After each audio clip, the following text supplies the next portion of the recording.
What is up, everybody? I hope you guys are all having a fantastic day. It may or may not, by the time that this video goes out, be ETF day for Bitcoin across the Web3 space, which obviously, if that were to happen, would be monumental as far as how far this space has come, as far as bringing this space, closer and closer into mass adoption. Obviously, traditional financial products, ETF being approved would be absolutely massive. You've got the senior ETF or a senior ETF analyst at Bloomberg saying happy ETF approval day. For real this time. We'll get into more of that here in a second. The SEC's Twitter was hacked yesterday. To all those who celebrate, as far as we know, it is all systems go. Most likely, we see formal approvals ballpark 4 to 6 p.m. today. I'm assuming that's Eastern time. With the Derby starting on Thursday. We are ready at Bloomberg, getting DES pages up as we speak.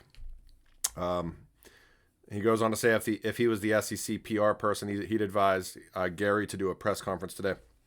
We're going to get into some of that here in a second. This is what happened yesterday, though, yesterday evening. This came out of the U.S. or the SEC's Twitter. I'm sure some of you guys on Twitter or on X saw this. Today, the SEC grants approval for Bitcoin ETFs for listing on all registered national securities exchanges. The approved Bitcoin ETFs will be subject to ongoing surveillance and compliance measures to ensure continued investor protection. With an image and a quote tweet from Gary saying that today's approval, or quote image, today's approval enhances market transparency and provides investors with efficient access to digital asset investments within a regulated framework. Briefly after this went live, Gary Gensler putting out a tweet saying, the SEC Twitter account was compromised and an unauthorized tweet was posted. The SEC has not approved the listing and trading of spot Bitcoin exchange traded products. Pretty interesting stuff there. So we will see what happens between 4 and 6 p.m. It's 3:15 p.m. Eastern time right now as of recording. You can see the SEC right here. Again, this is through CNBC saying that it did not approve a Bitcoin ETF. X account was compromised. I find all this stuff very interesting. Obviously, the SEC got their Twitter account back pretty quickly, but I don't know. You got Stuart Alderati here. Obviously, I think he's chief legal at Ripple, saying, per the SEC's own rules, within 4 days, the SEC should disclose the hack, incident's nature and scope, and the impact on the market, which if you were looking at the charts, Bitcoin went up and then crashed back down again. I think we probably evened out today again, but at the time, it certainly caused a little bit of turmoil as far as price action on the markets. But Stuart Alderati, like I said, stating, within 4 days, the SEC should disclose the incident's nature and scope and the impact on the market, along with a description of its processes for assessing, identifying, and preventing such cybersecurity threats. I'm almost positive the explanation that came out about this, which is equally as shocking, was that the hack occurred through somebody that had access to the SEC's Twitter account. The hack occurred via a phone number, and the SEC Twitter account did not have two-factor authentication enabled on the account, which is absolutely insane. Anyways, Stewart goes on to say there, being that the SEC, per their own rules, should within 4 days disclose the incident's nature and scope, that he will be, and well, I'm assuming he's speaking for Ripple here, Ripple will be waiting with bated breath. You can see BlackRock and ARK slashing Bitcoin ETF fees again ahead of the SEC deadline. I think it was kind of, I think it might be valuable here. I just wanted to kind of show you guys what happened to gold after the ETF for gold launched. This is coming out of DL News. I've actually never seen this site before, but we'll read through it a little bit here. Gold ETF launch holds lesson for Bitcoin investors. Gold exchange traded fund moment back in 2004, offering lessons for Bitcoin investors. A spot Bitcoin ETF now looks more likely than ever. Approvals and subsequent launches may share similarities with the launch of the first gold ETF, according to experts. History doesn't repeat, but it often rhymes, obviously. The gold listing almost 20 years ago was advantageously timed as central banks had just finished selling their gold at the time, adding that prices had bottomed and people started buying it as a hedge against policy failure. Anyways, just so you guys can see here, obviously this is 2004, the gold spot ETF going live, and you can kind of see what happened to gold there. Again, it'll be really interesting to watch what happens with crypto. If today does kind of go through and we do actually get a spot Bitcoin ETF going live, obviously monumental as far as adoption is concerned. Bitcoin will be just the first through the door. There will be more digital assets in the future that attain spot ETF aspects as well. So super exciting. On top of that, I saw this. This is Fox. So Fox Corporation hopes to authenticate digital media with blockchain technology. They are launching this platform called or protocol called Verify, which is an innovative open source protocol developed by Polygon. The new tool is designed to establish the authenticity and origin of digital content. The initiative responds to the increasing challenges presented by artificial intelligence-generated media seeking to provide a reliable verification system across the digital landscape. So pretty cool. I mean, Fox getting into crypto as well. Last but not least here today, again, this is going to be quick video. I think all eyes are kind of on this Bitcoin ETF again. Pay attention to the time frames between 4 and 6.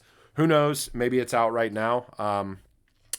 Actually, before I get to that, let me go to my Twitter here because I had a couple more things. There's definitely something going on with Hedera on testnet right now. I will say over the past year in 2023, we saw mainnet transactions per second. Those are real transactions per second. Around 800 to 1,000 on a daily basis, sometimes higher, sometimes lower. But when things are getting ramped up and tested, normally mainnet will kind of drop off as they test new things, and then, potentially something, mainnet will ramp back up.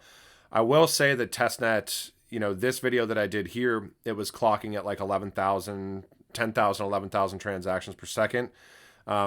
These numbers spiked up to I saw people saying 50,000 transactions per second, 40,000 transactions per second, 37,000 transactions per second. And a lot of people kind of sent images. I retweeted this one here. This is a co-founder of Dead Pixels on Hedera. He's been in Hedera for a while. 37,803 transactions per second. But I did kind of this. I thought it was pretty crazy though. Also Lehman Baird at Davos right now, and looks like there's some things going on between Swirls and Algorand, which is pretty cool. So stay tuned. And then this, I've got a Spaces interview. If you guys missed it, Constellation Network and their Enterprise Advisory Board, which was announced, I think, at the beginning of December. Darren Moore Jr., Fame 21 More, I'm sure a lot of you guys know his content, did the first 3 Enterprise Advisory Board members. We did the interview in December. We've got some pretty heavy hitters, though, coming for you guys on Twitter. This one is next Tuesday, I believe. This is Enterprise Advisory Board interview with the former Global Chief Technology Officer and former Head of Enterprise Architecture at Coca-Cola, Senior Vice President and Chief Technology Officer at Procter & Gamble. I think Procter & Gamble is number 15 out of the Fortune 500. CTO at H&M Group. This is Alan Boehm. And just to give you, kind of the powerhouse of this guy's kind of career history, like I said, H&M Group, Senior Vice President, Chief Technology Officer, Innovation Officer at Procter & Gamble, Chief Enterprise Architecture for Coca-Cola, previously Senior Vice President, Head of IT Architecture for the ING Global Insurance Business, as well as serving as Chairman of the Global Cross Banking / Insurance Business at ING Group. I'm sure a lot of you guys I've done content on ING Group, 3 years back. I can remember some of the content that I was doing with some of the deep dives. Committee reporting into the Global CTO office. Prior to his time at ING, Vice President and CIO at Juniper Networks, Sage Software, GE Power Systems. This guy is a heavy hitter. Really excited. Darren and I worked pretty hard on a lot of questions that we're going to be asking him as well. And then we have one more individual that we're going to be doing an Enterprise Advisory Board interview with Constellation. I think it's going to be February 1st. And you guys can look this person up. I haven't really announced any of this yet, but his name's Eric Bethel, Bethel. The guy was literally appointed by the Senate and the president to represent the World Bank. And he actually spearheaded the World Bank's loan tokenization initiatives. So that guy's a heavy hitter as well, but really looking forward to this interview with Alan next Tuesday. again, all eyes on the ETF aspects coming out hopefully today. I'm not going to really sit here and make assumptions about what that does to the market. The market's going to do what the market's going to do. Did think it was valuable to kind of share with you what did happen to gold, but obviously maybe gold was in different market circumstances as well.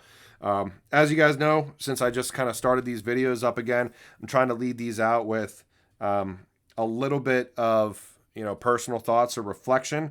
And this one I found super valuable. If we aim high and fall short, we still achieve more than if we aim low and fall short. And I guess for me personally, I had a really good career from the project management standpoint. I mean, 6 figures, all that stuff. A couple of years ago, and had like some personal stuff happen with like family stuff. My grandfather ended up passing away too, so like it was a decision for me, like, and that guy was like a pastor and a preacher and all this other stuff. So I mean, and how many people came to that guy's funeral, all this other stuff.